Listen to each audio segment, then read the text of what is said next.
Doctor Carbonell, médico emergenciólogo del Hospital Rebagliati y docente de la Universidad.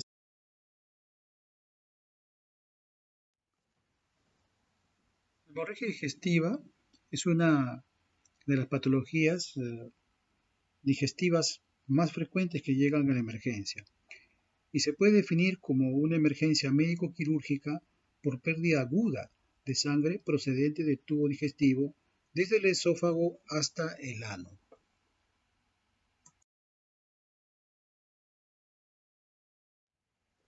Datos epidemiológicos. A nivel mundial, la hemorragia digestiva alta es 4 a 6 veces más frecuente que la hemorragia digestiva baja. Es 2 veces más frecuente en hombres que en mujeres. Predomina en las edades avanzadas. La hemorragia digestiva alta es la prevalencia a nivel mundial de 150 por 100.000 adultos por año. La mortalidad oscila entre el 10 al 20% y en pacientes hospitalizados esta se incrementa, ¿no?, en un 4 o 5% a un 8.2%. Y la tasa de mortalidad es similar en ambos sexos. Algunos datos del Hospital Rebagliati, ¿no?, que concuerdan con la epidemiología a nivel mundial, ¿no? En este estudio, la hemorragia digestiva alta es un 83% contra la baja que es un 17%. Es más frecuente en varones, un 63%, que en mujeres, ¿no?, un 37%. Es que 66% en pacientes mayores de 60 años, ¿no?, y en mayores de 80 años un 15%. Las causas de hemorragia digestiva alta es la úlcera duodenal con un 24.5%, la úlcera gástrica un 19.8% y la varices esofágica un 15%. Mortalidad 3%, ¿no?, que se relaciona.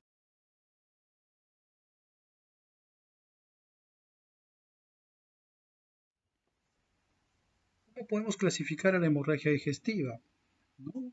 Hay varias formas, pero podemos clasificarlo de acuerdo al origen del sangrado, ¿no?, y a la cuantía de la hemorragia. De acuerdo al origen del sangrado, podemos clasificarlos tomando en cuenta el ángulo de Treis. Entonces, todos los sangrados por encima del ángulo de Treis se consideran hemorragias digestivas altas y por debajo del ángulo de Treis, hemorragias digestivas bajas. Esta clasificación nos permite, ¿no?, un manejo más adecuado. También la podemos clasificar, ¿no?, de acuerdo al volumen o cuantía de la hemorragia, ¿no? Entonces puede ser una hemorragia cuando es grave, ¿no? Es una hemorragia puede ser masiva, una hemorragia moderada y leve. Entonces es importante porque nos va a permitir, el manejo inicial va a ser muy importante catalogarlo de esta forma, ¿no? Tener en cuenta siempre que el 10% de las hemorragias digestivas bajas, que son consideradas inicialmente, acaban siendo una hemorragia digestiva alta, ¿no?, en relación a pacientes que tienen la característica de sangrado que pareciese una hemorragia digestiva baja, pero presentan inestabilidad hemodinámica, relación urea-creatinina elevada, con hematocrito bajo. Hay que sospechar que por más que se trate de una hematoquesia, una rectorragia, pueden ser hemorragias digestivas altas de gran magnitud.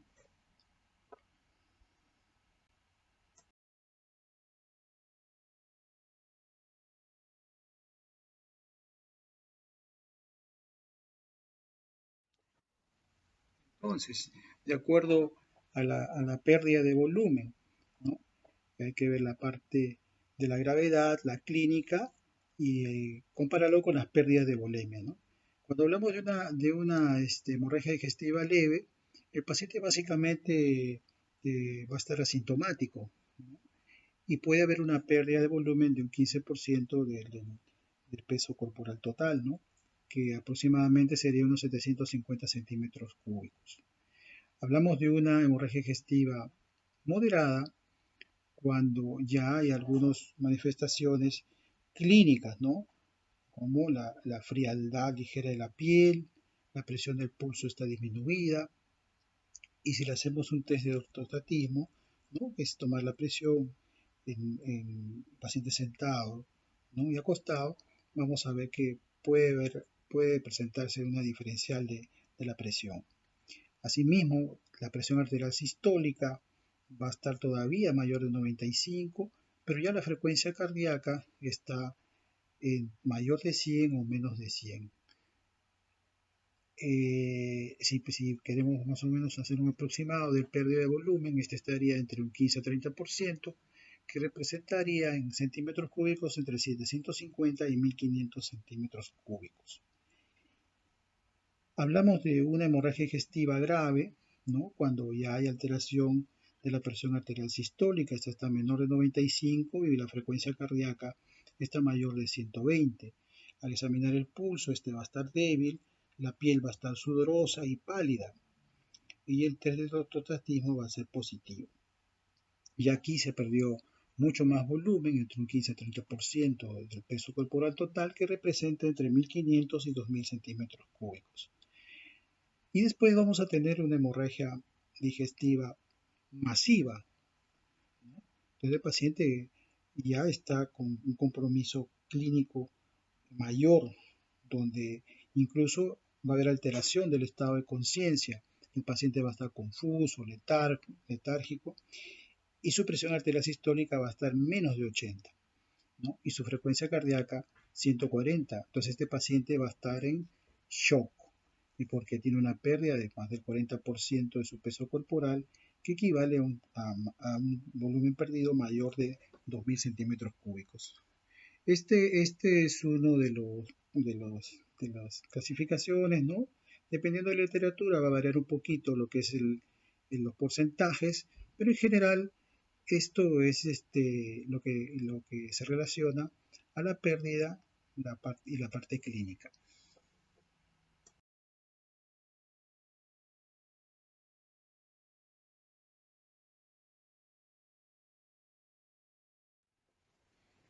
Etiología de la hemorragia digestiva. Dentro de las hemorragias digestivas altas vamos a tener la hemorragia digestiva varicosa, ¿no? Principalmente la etiología son las propias varices esofágicas o gástricas que va a tener el paciente, ¿no? Esto en relación a una gastropatía, ¿no? Por la hipertensión portal. Las hemorragias digestivas altas no varicosas, ¿no? La etiología es variada. Las más frecuentes tenemos la enfermedad ulceropéptica, tanto duodenal como gástrica, ¿no? La gastritis por antiinflamatorios no esteroideos o estrés, o aquellos pacientes que reciben quimioterapia, el síndrome de Mallory-Weiss, ¿no?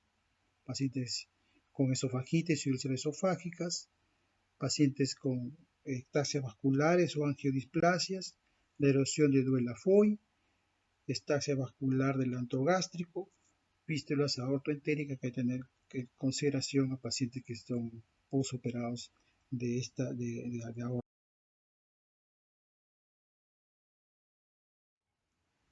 ¿Cómo se presenta la hemorragia digestiva en general?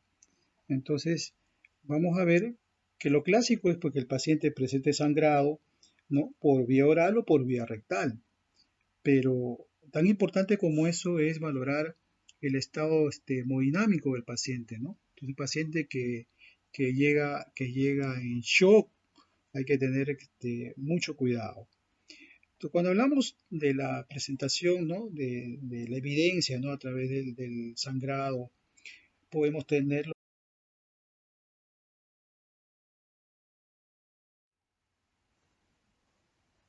Vamos aquí a dividir un poco la clase. Vamos a hablar primero de la hemorragia digestiva alta y posteriormente vamos a hablar de la hemorragia digestiva baja.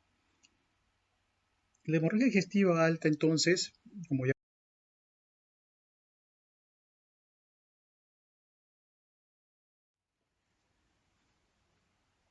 la hemorragia digestiva alta, entonces nosotros podemos clasificar de acuerdo al origen, ¿no? Entonces podemos clasificarlo como una hemorragia digestiva varicosa que se relaciona, ¿no? Con la hipertensión portal en aquellos pacientes, ¿no? Que tienen esta hipertensión, como es el caso de la cirrosis hepática. Y tenemos la hemorragia digestiva no varicosa, que no está relacionada pues, con la hipertensión portal. que son la mayoría de las hemorragias digestivas, ¿no? Un 80-90%. Sin embargo, pues las varicosas son las más graves, ¿no? Porque hay un sangrado mucho mayor y su mortalidad pues es un 20%.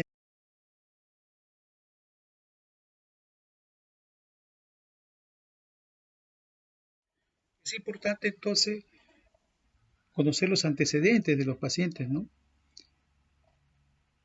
Entonces tenemos que averiguar si el paciente tiene episodios previos de hemorragia digestiva, ¿no? Para considerar su etiología. Si el paciente que ya viene con un antecedente endoscópico, un sangrado anterior de una úlcera, o un paciente que viene con el antecedente de ser un paciente cirrótico que ha tenido una hemorragia digestiva alta, no con hematemesis y que fue por un varices. Entonces es muy importante, porque no, ya no va a orientar a hacer el manejo respectivo. Ahora, si el paciente tiene antecedentes de pirosis, sensación de ardor en el epigastrio, no podría tratarse de una hernia de hiato, un reflujo o una esofagitis. Si hay una clínica no ulcerosa de ardor, ¿no? Que el paciente puede calmar incluso con las comidas, puede ser una úlcera péptica, ¿no? Y el dolor va a cederle con la hemorragia, ¿no? Con el sangrado. Puede haber también casos de traumatismo, ¿no? Pacientes postcirugía, pacientes que tienen ACV, presentar gastritis erosiva. Y el paciente, como estábamos comentando anteriormente, que el paciente patopatía conocida, ¿no? Podríamos sospechar que tenga una varices esofágicas, puede ser una úlcera péptica o una gastropatía congestiva por la hipertensión portal. Tener en consideración los pacientes que tienen hábitos etílicos, ¿no? Porque podrían presentar una gastritis erosiva, ¿no? O un síndrome de Mallory-Weiss en aquellos pacientes que tienen vómitos, con la presencia de vómitos. También tener en cuenta los pacientes que tienen coagulopatías, eh, que también pueden presentar sangrado, que en casos son raros, ¿no? Pacientes con cirugía previa, ¿no? De úlcera, entonces pueden presentar una lesión nueva, ¿no? De la anastomosis, donde se pudo realizar el tratamiento anterior, ¿no? De la úlcera. Ahora, la toma de fármacos es importantísimo, ¿no? Que son fármacos gastrolesivos, como el ácido acetilsalicílico o los antiinflamatorios no esteroideos, e incluso el uso de glucocorticoides, ¿no? Entonces, en ellos podemos tener una lesión aguda de la mucosa gástrica, ¿no? Que se puede presentar. Administración de potasio, de fierro, ¿no? Tetraciclina podrían producir esofagitis o úlceras esofágicas. Y tener en cuenta los pacientes que fueron operados de prótesis vascular aórtica, que estos pueden hacer una fístula aortoentérica, que sería la causa del sangrado. Se ha visto en algunos casos reportados, ¿no? Que estos pacientes con prótesis vascular aórtica hacen fístulas entéricas y esas son las causas del sangrado. Entonces, aparte, cuando vamos a hacer el examen físico, ver también si este paciente tiene alguna cicatriz, ¿no? Que nos orienta a pensar que este paciente ha tenido una cirugía de la aorta. Y en algunos casos raros, pero también se ha reportado, ¿no? La coincidencia, ¿no? Con la menstruación. Entonces, cuando hay un foco endometriósico gástrico, por decirlo, entonces puede haber sangrado. Entonces, son patologías raras, pero que hay que tenerlas en cuenta porque se han presentado, casos clínicos que se han presentado. Entonces, uno de los aspectos más importantes de esta parte de la historia clínica, que es la anamnesis, que es la interrogación a los pacientes, es cuantificar también el sangrado. O sea, preguntarle cuánto tiempo está sangrando y la cantidad de sangrado que pueda tener el paciente.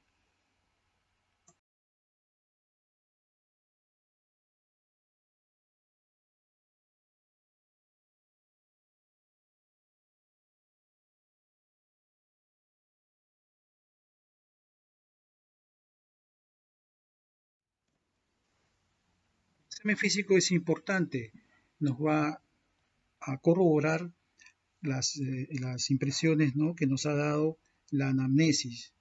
Entonces, básicamente está dirigido a buscar signos de shock, como son la palidez de la piel y mucosas, el ortostatismo, la hipotensión, taquicardia, depresión del sensorio que tengan estos pacientes, ¿no? Otros hallazgos que sugieren la causa, ¿no? Como inspeccionar la boca y la nasofaringe para descartar un sangrado de origen de las vías respiratorias altas, ¿no?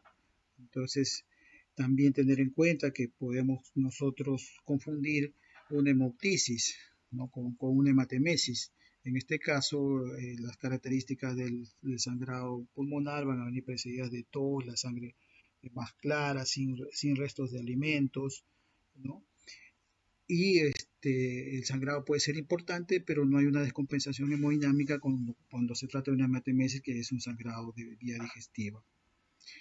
Hay que hacer el tacto rectal, ¿no? Para confirmar la presencia de melenas en este caso, pero también podemos hacer el tacto rectal en aquellos pacientes que nos describen, ¿no? Que ya presenta una melena franca y la podemos encontrar nosotros en su ropa interior o en los pañales del paciente hospitalizado. No se puede dejar de hacer tacto rectal en aquel paciente que tiene la sospecha de hemorragia digestiva. También buscar signos de patología hepática crónica, ¿no? O de hipertensión portal, como son estigmas, ¿no? Las arañas vasculares, la circulación colateral, la presencia de ginecomastia, distribución característica del vello pubiano, ¿no? Ictericia, ascitis, hepatoesplenomegalia, flapping, ¿no? Que ya les diría que este paciente que viene por este sangrado podría tener una causa hepática. Y eso es importante para el manejo, ¿no?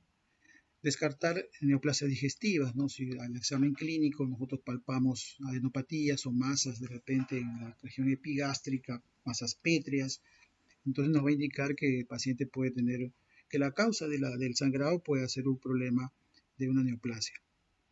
La presencia de acantosis nígricas nos va a poder hacer sospechar de un cáncer de estómago, ¿no? Y la púrpura palpable, una vasculitis sistémica, ¿no? Entonces, si ustedes encuentran una mancha purpúrica, cierran los ojos, pasan por ahí la mano y van a palpar, ¿no? la púrpura, eso es una vasculitis, que en este caso podría ser la causa del sangrado. La presencia de telangiectasias, epístasis, que podríamos pensar en una enfermedad de Rendu-Osler-Weber como causa rara de repente de sangrado digestivo. Entonces, el examen físico, 1, dirigido a buscar signos de shock, o sea, valorar el estado hemodinámico del paciente, y 2, algunos hallazgos que nos pueden decir la probable causa de un sangrado digestivo. Tener en cuenta que si el paciente nosotros le encontramos una hipotensión ortostática, el paciente puede tener un sangrado de un 10 a 20%. Y si el paciente ya está hipotenso, probablemente una pérdida hemática va a ser entre un 20% de su volemia total.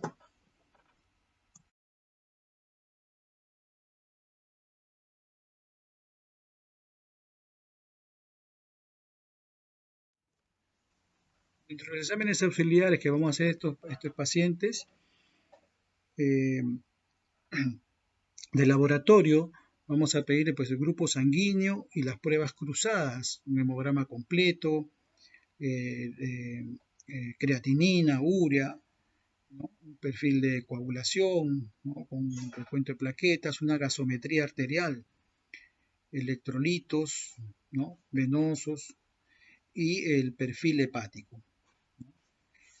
Tener en cuenta que si nosotros tenemos un índice de creatinina mayor de 32, hay una sospecha de que que este paciente tenga un sangrado digestivo alto, ¿no? Si es de 60% ya es mucho más, ¿no? Y si es de 100% prácticamente este índice es una confirmación de un sangrado digestivo alto. El estudio de las imágenes también es importante, ¿no? En relación a buscar la causa, ¿no? O de comorbilidades que tenga este paciente, ¿no? Que acompañen a la hemorragia digestiva, ¿no? Entonces, una radiografía de abdomen para descartar una pseudoobstrucción, ¿no? Un hemoperitoneo, una neumatosis,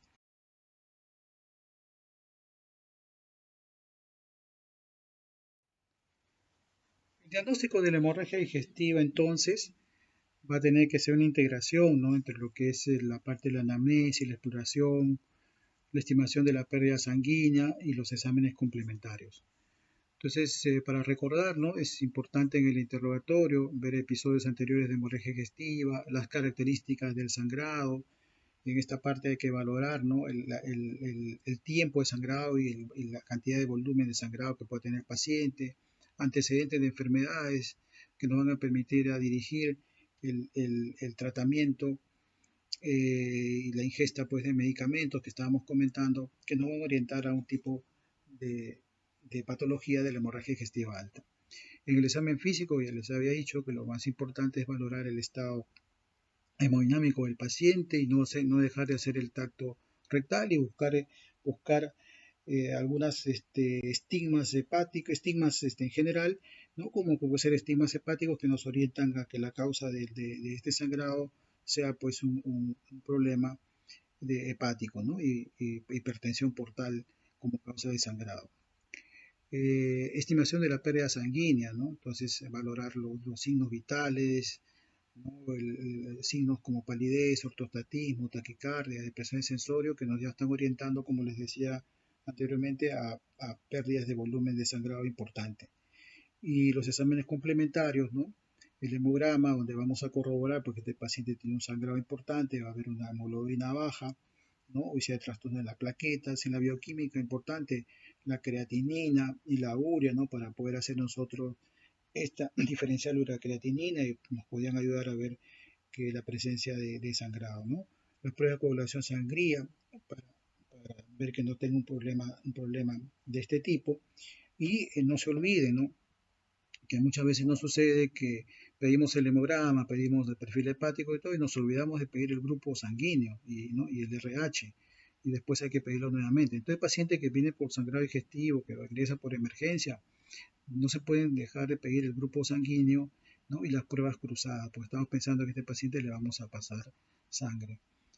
Y bueno, el examen que corrobora, ¿no?, la presencia de sangrado, pues va a ser la endoscopía alta, que no solamente es diagnóstica, sino que es terapéutica y también nos da el pronóstico en estos pacientes. En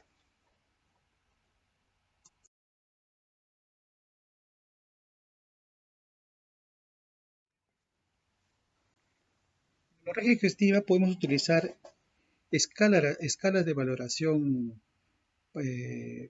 para el manejo, ¿no?, y pronósticas.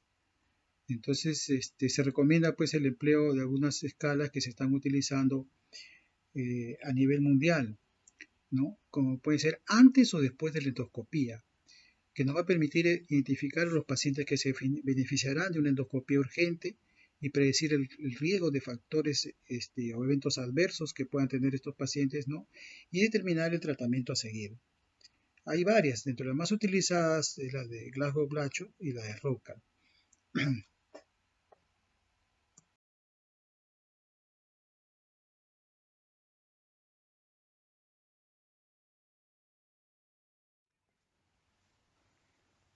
la hemorragia digestiva podemos utilizar escalas de valoración eh, para el manejo, ¿no?, y pronósticas.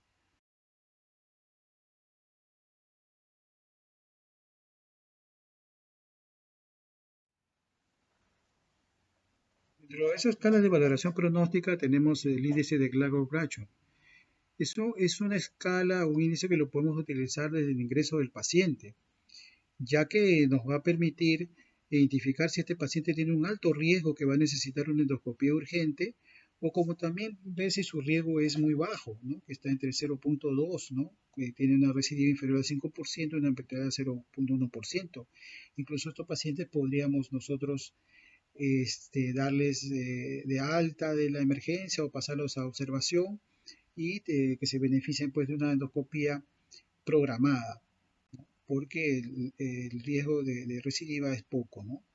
Esta escala, que como ustedes ven, utiliza valores de laboratorio, como es la urea, como es la hemoglobina, como es y signos clínicos, como es la presión arterial, ¿no?, y otros antecedentes, ¿no?, que son importantes, ¿no? Entonces, Miren, si el paciente, por ejemplo, está, no tenemos todavía laboratorio, pero el paciente está con una presión arterial sistólica menor de 90, ya tenemos 3 puntos, ¿no?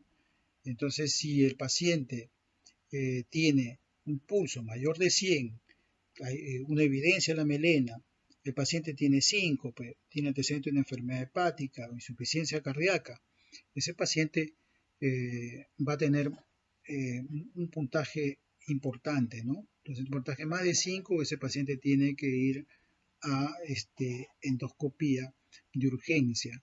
Si en cambio el paciente, y no tenemos una necesidad todavía de utilizar la urea ni la hemoglobina, por eso le decía, esta escala lo podemos utilizar en los pacientes que apenas ingresan a la emergencia. Ahora, si este paciente pues, es un paciente que no está hemodinámicamente estable, no tiene antecedente de melena, no hay presencia de melena, el paciente le refiere que ha sangrado, usted le hacen el tacto rectal y no hay presencia de melena, el paciente no está en síncope, no tiene antecedentes patológicos de ninguna clase, entonces de repente está este paciente de bajo riesgo, por lo tanto no lo vamos a tener en emergencia, no vamos a tratar de hacerle una endoscopia de emergencia, ¿no? Porque puede venir otro paciente que sí tenga, ¿no?, esta escala, una valoración mayor y tenga la necesidad de entrar a emergencia. Entonces, esta escala la podemos valorar. Si el paciente que va con un promedio alto, solamente con los antecedentes y el examen clínico, este paciente va a tener que ir a una endoscopia de urgencia. Y también, si la escala es muy baja, el paciente puede ir a observación o conseguirle una cita endoscópica programada.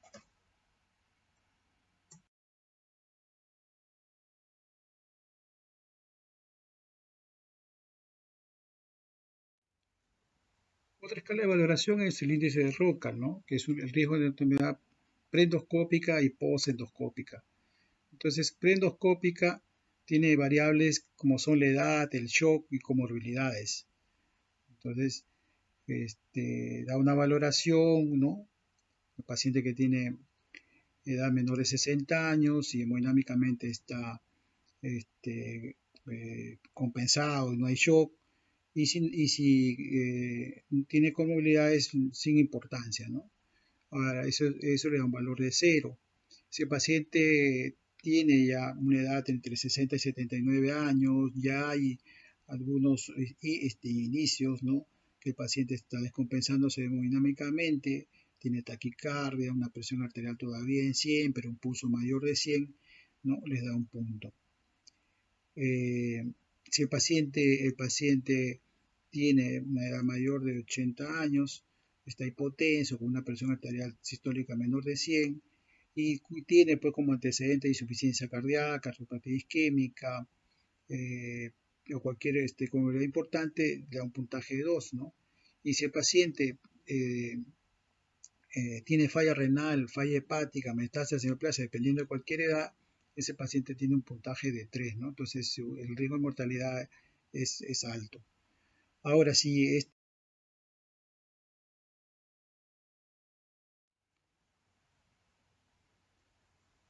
otra escala, que es para los pacientes ya hospitalizados, ¿no?, que va a indicar mortalidad intrahospitalaria, es el AIMS, ¿no?, 65, que tiene valores, ¿no?, laboratoriales como la albúmina, el INR, valores no clínicos como la alteración del estado mental, la presión arterial sistólica, la edad mayor de 65 años, te da un score 5, ¿no? Entonces, si conforme el paciente va teniendo mayor cantidad de ITs positivos, la mortalidad intrahospitalaria se va a incrementar.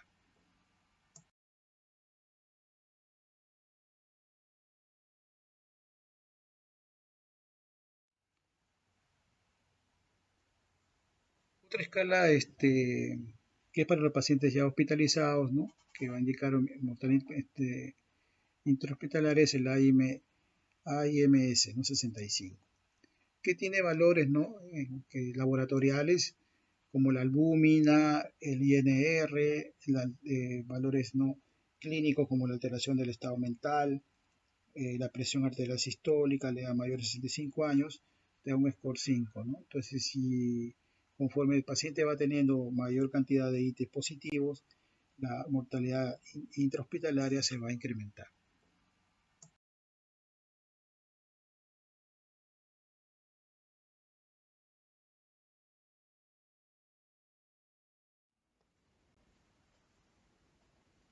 Bueno, el manejo inicial del paciente que llega a la emergencia con evidencia de sangrado, vamos a tratar de hacer una anamnesis breve, ¿no? Todos los datos que hemos conversado anteriormente, tratar de obtenerlos, ¿no? Y en el examen físico va a hacer la valoración hemodinámica, ¿no? Valorando presión arterial, frecuencia cardíaca, ¿no? Y que habíamos conversado en el examen físico. Si este paciente ya le hemos hecho el tacto rectal, evidenciamos que hay sangrado a través de una hematemesis o una melena, y el paciente está descompensado hemodinámicamente o no, hay que ponerle 2 catéteres intravenosos periféricos, ¿no? De gran calibre, ¿no?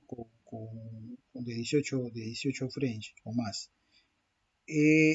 Una línea venosa central, si es posible, pero lo más importante es colocar los 2 catéteres venosos periféricos. Vamos a reanimar con líquidos, ¿no? Pues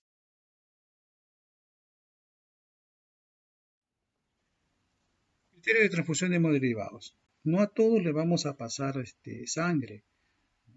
Entonces, vamos a pasar sangre, ¿no?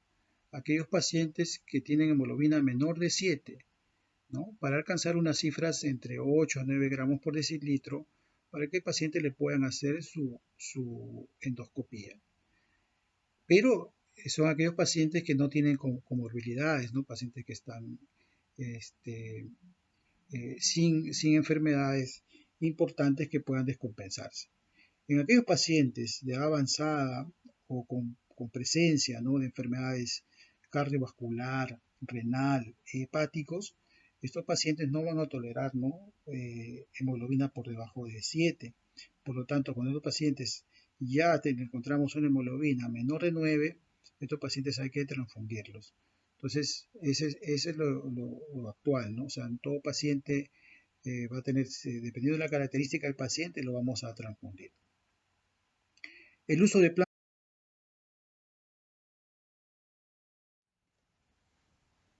tratamiento de la hemorragia digestiva alta, el tratamiento farmacológico va a depender si estamos ante una hemorragia digestiva alta varicosa o no varicosa, ¿no?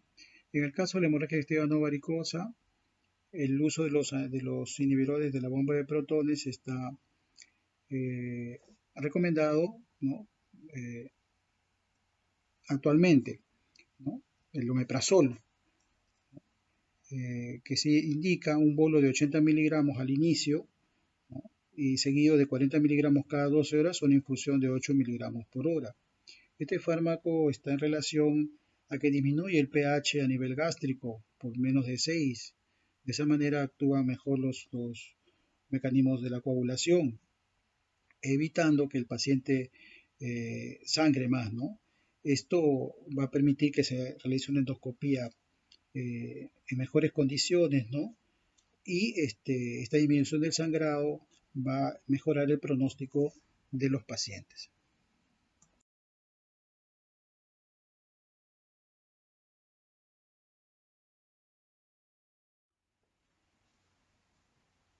En el caso de la hemorragia digestiva alta varicosa, ¿no? El uso de fármacos vasoactivos son los que se recomiendan, ¿no? Dentro de ellos tenemos la tercipresina, ¿no? Que es el medicamento de elección, es un bolo endovenoso de 2 miligramos y mantenimiento bolos de 2 miligramos cada 4 horas durante las primeras 48 horas y luego bajar a 1 miligramo cada 4 horas. Se recomienda un tiempo de uso de 2 a 5 días. Estos en aquellos pacientes pues que para disminuir lo que es la hipertensión portal, que es la causa del sangrado, ¿no? Lo que utilizamos nosotros con frecuencia aquí en nuestro hospital es el octreotide, ¿no? Utilizamos una dosis de 50 miligramos en bolo, endovenoso, seguido de una infusión continua en bomba de 50 microgramos por hora, ¿no? También la recomendación es utilizarlo 2 a 5 días previo, ¿no? a la endoscopía y posterior a la endoscopía. Tiene que tener un promedio de 2 a 5 días. También en la literatura se menciona pues, la somatrostatina, un bolo lento endovenoso de 200 microgramos y una infusión continua de 200 microgramos, y se puede aumentar a 500 en el caso que falla, ¿no? O la presencia de resangrado. El tiempo que se recomienda también es entre 2 a 5 días. También podemos utilizar la vasopresina, ¿no? En bolo 0.2 a 0.4 unidades por minuto y una dosis de mantenimiento de 0.8 unidades por minuto. Y el tratamiento que se recomienda es por 24 horas, ¿no? Ante toda sospecha entonces de sangrado digestivo variceal, debe iniciarse el tratamiento con estos medicamentos tan pronto sea posible, ¿no? Es un nivel de evidencia 1A.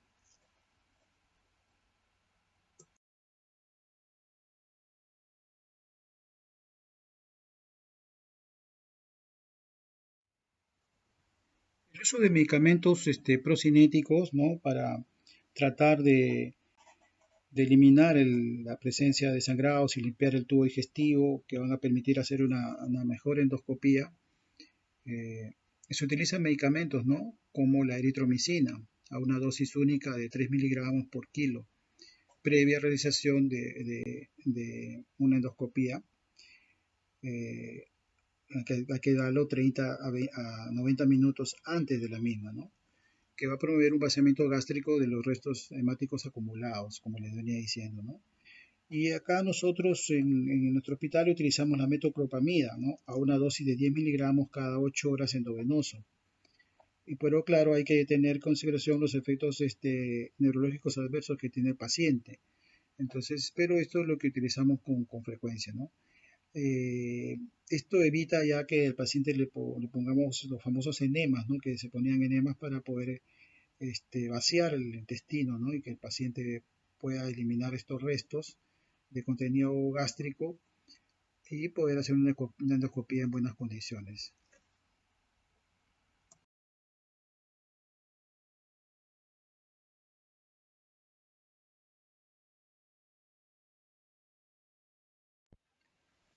La búsqueda de tratar la hemorragia digestiva alta, se ha visto la utilización de antifibrinolíticos, ¿no? Como el ácido tranexámico, que ejerce su acción inhibiendo la conversión del plasminógeno en plasmina, ¿no?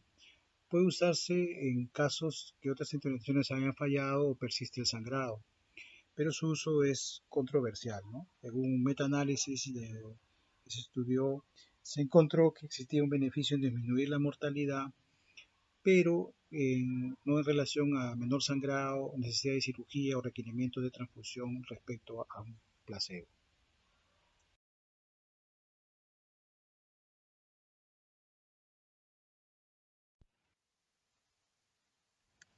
Se recomienda el uso de antibióticos en pacientes con hemorragia digestiva alta variceal, ¿no?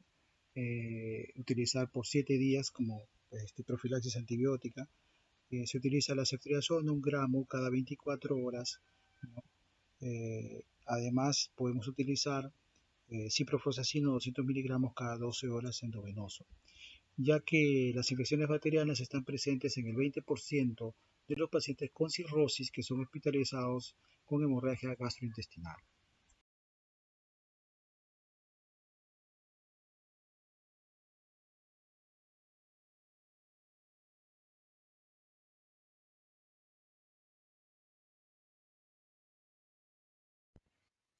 En pacientes con hemorragia digestiva de tipo varicial, eh, donde el sangrado es profuso por una hematemesis, tenemos que controlar al paciente, ¿no? En la sala de emergencia, cuando la endoscopía no la tenemos a la mano o el paciente está muy inestable hemodinámicamente. Entonces colocamos la sonda, ¿no? El balón de Sengstack-Blackmore, como están viendo en la figura, ¿no? Entonces hay que siempre estar preparado, no tener la destreza de poder pasar, ¿no? Entonces, como ven acá, se pasa a través de las fosas nasales y el paciente tiene dos globos, ¿no? Un globo que va a la parte del estómago, ¿no? Y un globo que va a hacer la compresión a nivel del esófago inferior, ¿no? De esa manera, por esa presión van a poder detener el sangrado hasta poder compensar al paciente y que pueda ir a sala de endoscopía.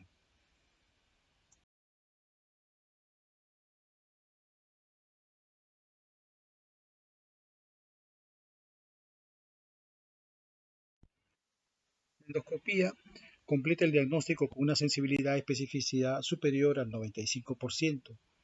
En casos graves, realizarla en cuanto se consiga la estabilidad hemodinámica del paciente, como estamos comentando, ¿no? Y en el resto de pacientes, hacerla dentro de las 12 a 24 horas siguientes, ¿no? Ideal en los pacientes hacerlo de entre las 6 horas, aquellos pacientes que están compensándose hemodinámicamente, ¿no? Objetivos es determinar la causa de la hemorragia y su pronóstico, ¿no? Vamos a ver la clasificación de Forres, determinar la topografía del sangrado y si no es posible observar la lesión. No va a ser terapéutica, ¿no? Va a ser la hemostasia endoscópica y va a identificar los factores de riesgo endoscópicos para resangrar.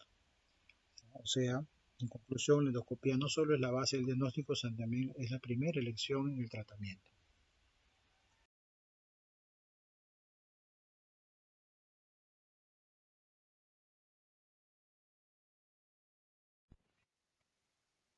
Mediante la endoscopía vamos a ver las lesiones que se pueden producir en las mucosas, ¿no?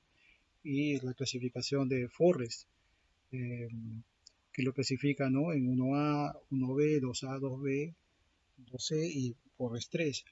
Independientemente de los hallazgos, ¿no? Como son en el Forres 1A, una lesión, ¿no? Con vaso visible sangrante, y hasta la Forres 3 donde ya no hay evidencia, hay una úlcera con fibrina. Lo más importante de esto, que conocer la parte histológica, es la presencia del resangrado, ¿no? Entonces, tener en consideración que el paciente con Forres 1A tiene un 80% de poder resangrar. El Forres 1B tiene un 60%, ¿no? Y va disminuyendo hasta el Forres 2A un 30%. Así hasta el Forres 3 ya la posibilidad de resangrado es menor, ¿no? ¿Esto por qué nos va a servir a nosotros? Porque si tenemos nosotros un paciente con Forres 1A, 1B, 2A, 2B, van a requerir, estos pacientes van a requerir tratamiento endoscópico y el paciente que está con un Forres 3 probablemente una observación y va a ser una alta pronta.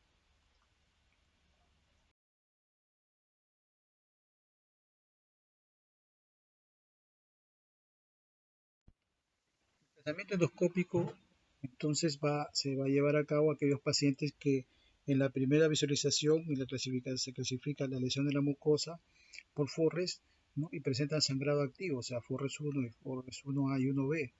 Entonces a esto se les va a dar tratamiento endoscópico, ¿no? Los que tienen lesión con vaso visible no sangrante, un Forres 2A, también van a recibir tratamiento endoscópico, como lo vamos a ver en las láminas que siguen. Y si hay un coágulo adherido a la lesión, que es un Forres 2B, actualmente se recomienda remover el cuadro, ver el lecho de la úlcera, ¿no? Y hacer un tratamiento. Entonces, lo que se recomienda es un tratamiento endoscópico que debe ser combinado, utilizar siempre la inyección de adrenalina asociada a una segunda técnica hemostática, ¿no? Vamos a verlo, que puede ser una termocoagulación o colocación de un clip metálico.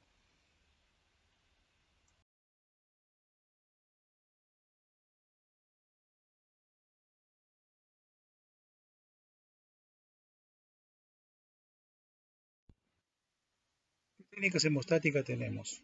Tenemos la inyectoterapia, ¿no? Que corresponde a la inyección local de vasoactivos. Se utiliza generalmente adrenalina de 1, dilución en 10.000, ¿no? Que es útil y segura y provoca vasoconstricción transitoria. No, lo que se ha visto es que no hay buenos resultados en vasos grandes, ¿no? El método de inyección, ¿no?, de adrenalina puede ser con suero fisiológico hipotónico. También podemos utilizar polidilcanol con alcohol absoluto, etolamina, o inductores del coágulo como la trombina o fibrina. Otra técnica, ¿no? Hemostática endoscópica es la escleroterapia, ¿no? Que consiste en la inyección de agentes esclerosantes en el vaso sangrante. Estas sustancias pueden ser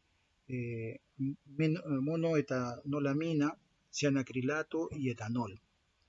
Estos son inyectados posteriormente a la inyección de adrenalina y pueden llegar a generar necrosis del tejido, ¿no? Y generar nuevos sangrados como efecto secundario.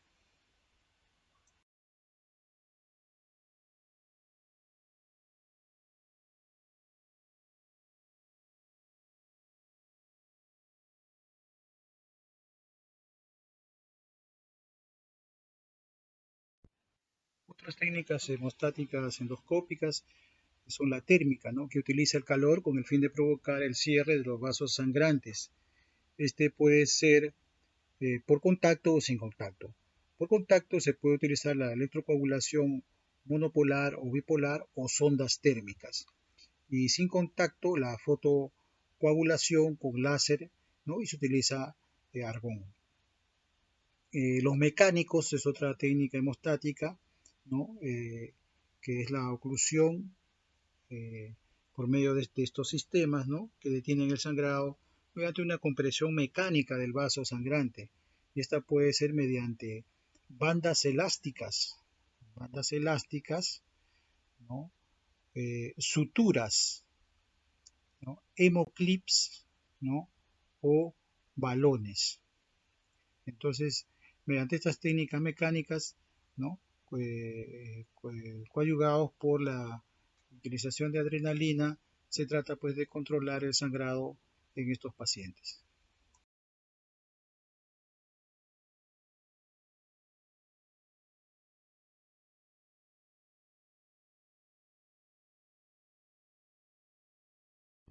Factores asociados al fracaso del tratamiento endoscópico: shock hipovolémico, enfermedades asociadas graves, enfermedades renales, pacientes con hepatopatía crónica, localización de úlceras en la parte alta de la pequeña curvatura gástrica porque produce mucho sangrado, localización de la úlcera en cara posterior del bulbo duodenal, tamaño de la úlcera superior a 1 centímetro y una hemorragia activa en endoscopía diagnóstica.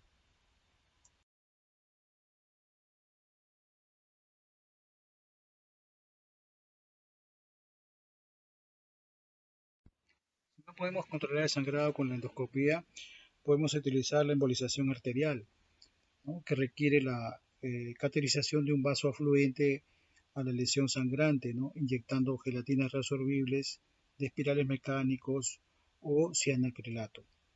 Eh, Requiere de personal entrenado y equipos adecuados de radiología que no son siempre disponibles en hospitales de menor nivel de atención, ¿no? Y tiene que ser esto en un tiempo determinado, ¿no? Para poder darle solución al paciente, pues son estos pacientes justamente que tienen sangrados importantes. En general, los resultados publicados logran la hemostasia en alrededor del 80% por este procedimiento y el resangrado se ha visto que es un 20%, ¿no? Y hay una baja mortalidad.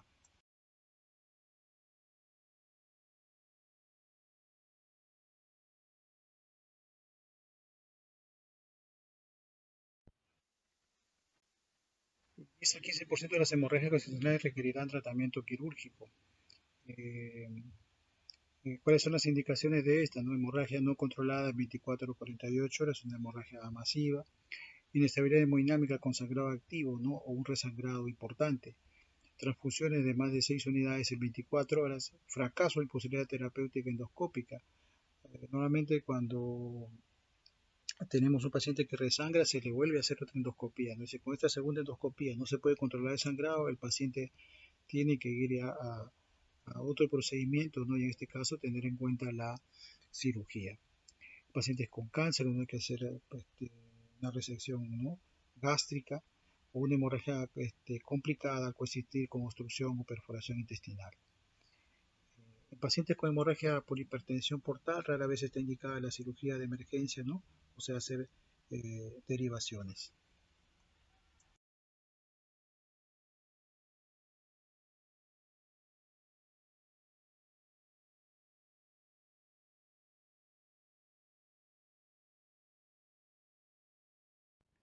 a continuar ahora con la hemorragia digestiva baja. Bueno, la hemorragia digestiva baja es cualquier sangrado por debajo del ángulo de Treis, ¿no? Que comprende lo que es yeyuno, ilion, colon, colon sigmoides, recto y el ano.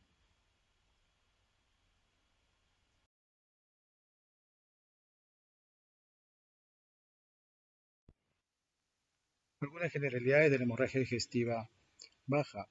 Representa, como se había dicho, la cuarta o quinta parte de la incidencia de las hemorragias digestivas altas. Tiene un amplio aspecto de presentación clínica que va desde una hematoquesia a una hemorragia masiva.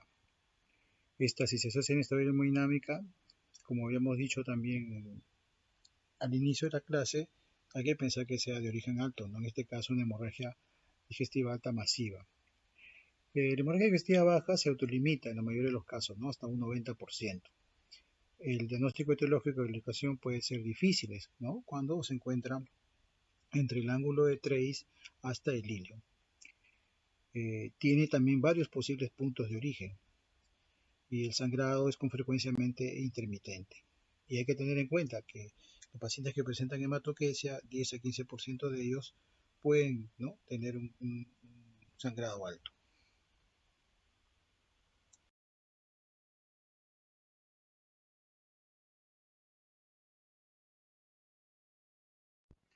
Los datos epidemiológicos, ¿no? La incidencia se estima que es un 20 a 30% por 100.000 habitantes, ¿no? Corresponde alrededor del 30% de los sangrados digestivos. La mortalidad es baja, menor del 5%, si se asocia a mayor tasa de recurrencia y remisiones que la hemorragia digestiva alta. Su incidencia se incrementa con la edad y comorbilidades, ¿no? La polifarmacia, el uso de antiinflamatorios no esteroideos, aspirina y anticoagulantes.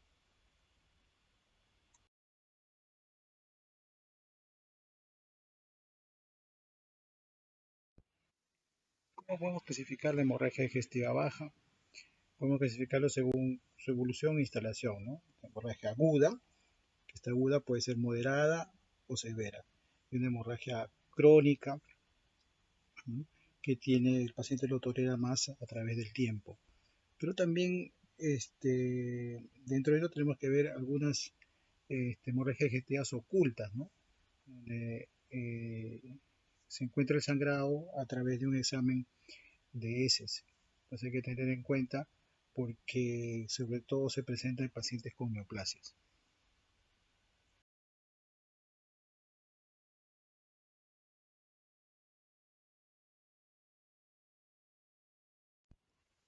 Etiología de la hemorragia digestiva baja. Por su localización podemos ver que puede ser a nivel del colon, por una neoplasia maligna de colon, por una colitis ulcerativa o por una colitis infecciosa o una enfermedad de Crohn. En el intestino puede ser la diverticulosis, diverticulitis, divertículo de Meckel, ¿no?, que son con frecuencia, tienen una frecuencia entre el 33 y el 40%. En el recto podemos tener el NM recto, pólipos rectales o proctitis, ¿no?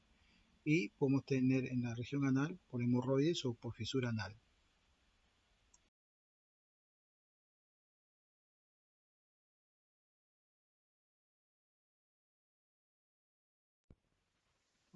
Clasificarla, ¿no?, por su etiología puede ser inflamatorias y mecánicas. Inflamatorias como la colitis ulcerativa, la diverticulitis, la úlcera colónica, la colitis amebiana, ¿no? Y mecánicas como una enfermedad diverticular, fisuras anales o neoplásicas.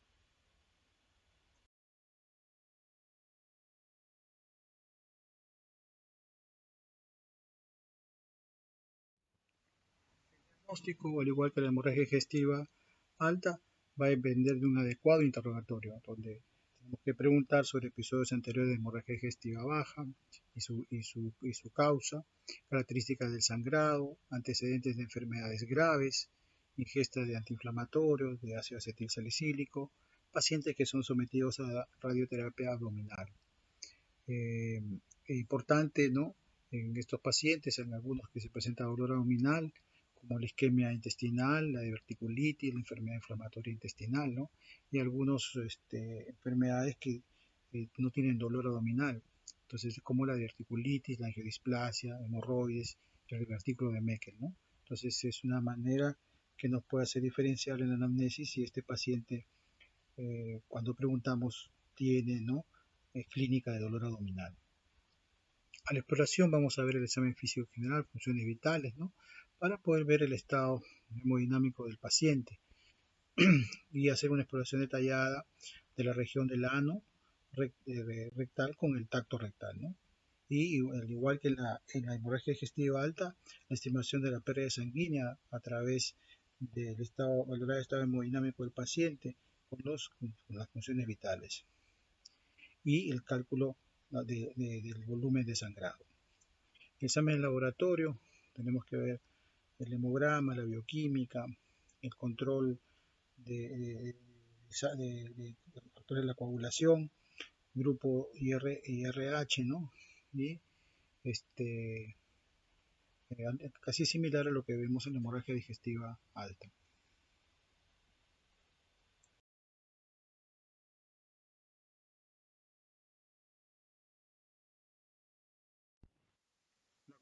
La va a ser una prueba diagnóstica y menos terapéutica que en los casos de la endoscopía alta, ¿no? Entonces va a conseguir visualizar hasta el ciego el 90% de los casos, ¿no? Y debe hacerse lo más rápido posible. Va a establecer el diagnóstico y ofrece posibilidades terapéuticas, como le decía, ¿no? Para detener el sangrado, como es la inyección de adrenalina, sondas térmicas, bandas elásticas, esclerosantes o clips. Eh, es la exploración con la mejor relación costo-efectividad en las hemorragias digestivas bajas.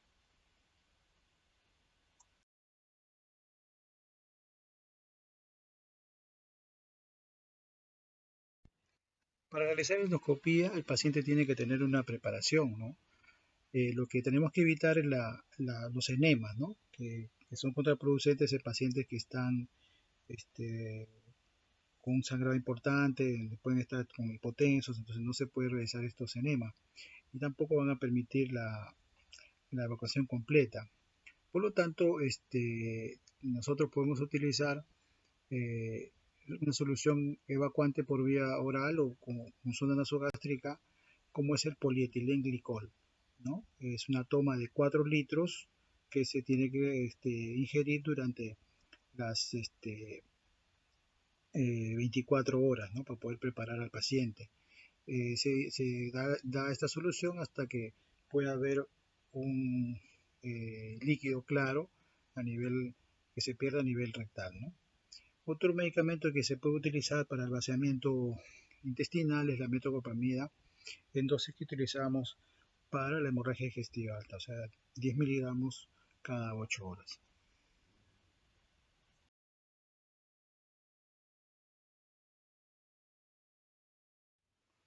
Estudios que podemos hacer para eh, diagnosticar y determinar el sangrado digestivo bajo es la utilización de isótopos radioactivos, ¿no?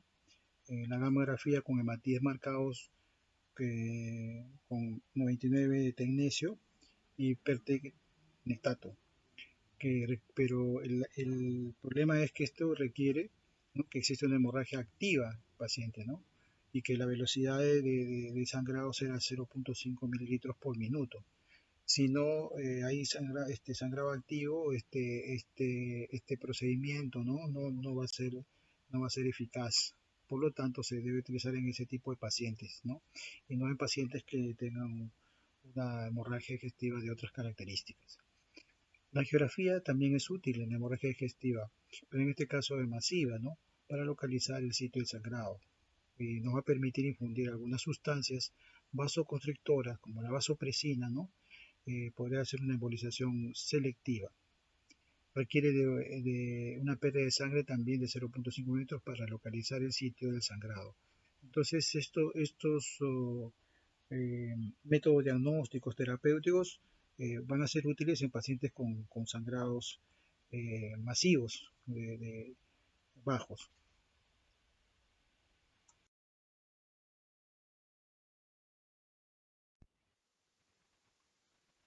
Cuando tenemos problemas para nosotros localizar el sangrado, ¿no?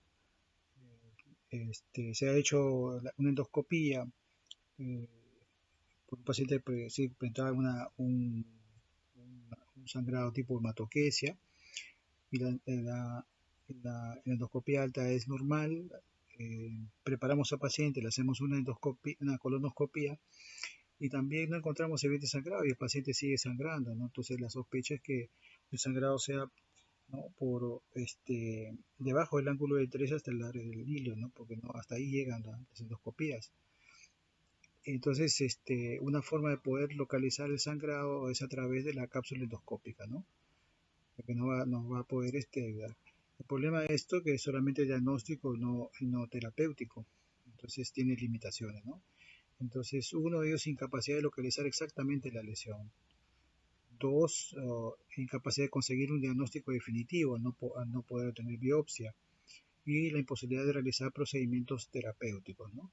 Pero sí va a ayudar, por ejemplo, si el paciente tiene un sangrado importante y de repente va a ser, estamos pensando en hacerle una cirugía, entonces tiene una localización que va a permitir que se pueda realizar la cirugía, ¿no?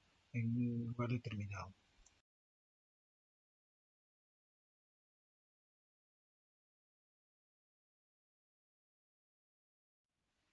El tratamiento de la hemorragia digestiva baja, eh, primeramente, al igual que la hemorragia digestiva alta, hay que ver el paciente, ¿no? La estabilización hemodinámica en la hemorragia aguda es importante, ¿no? Y corregir hemodinámicamente al paciente. Lo primero que manejar es esta estabilización. En estos pacientes que tienen estabilización hemodinámica, siempre, como les digo, sospechar en que no vaya a ser un sangrado digestivo alto, ¿no? Y el manejo específico ya se va a hacer el tratamiento endoscópico con la colonoscopía, angiográfico o quirúrgico si es que no se ha podido resolver con los otros métodos anteriores.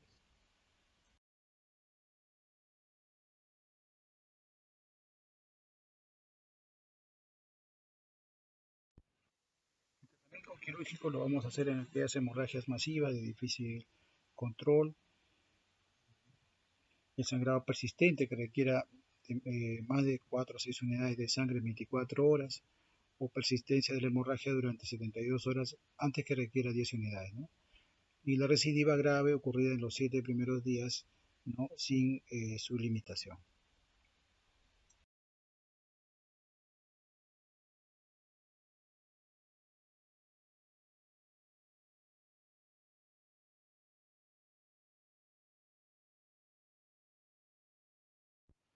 Conclusiones. Debo tenerse una historia detallada para identificar posibles fuentes de hemorragia digestiva, tanto alta como baja, evaluar la gravedad de la hemorragia, identificar las condiciones comórbidas que pueden influir en el tratamiento posterior del paciente.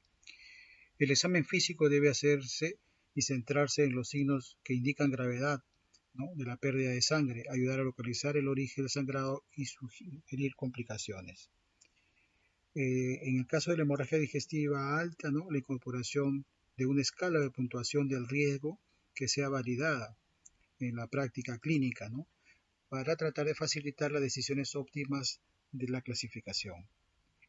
La evaluación inicial de los pacientes con hemorragia digestiva aguda implica una evaluación de la estabilidad hemodinámica de la reanimación si es necesario. Transfundir sangre para mantener una hemoglobina de 8 en pacientes, ¿no? que no tienen comorbilidades, no así en aquellos pacientes ancianos mayores de 60 años que sufren insuficiencia cardíaca u otras comorbilidades, donde es necesario que esta hemoglobina esté a mayor de 9. Realizar la endoscopia digestiva alta en un plazo no menor de 24 horas para realizar, ¿no? la evaluación y el tratamiento.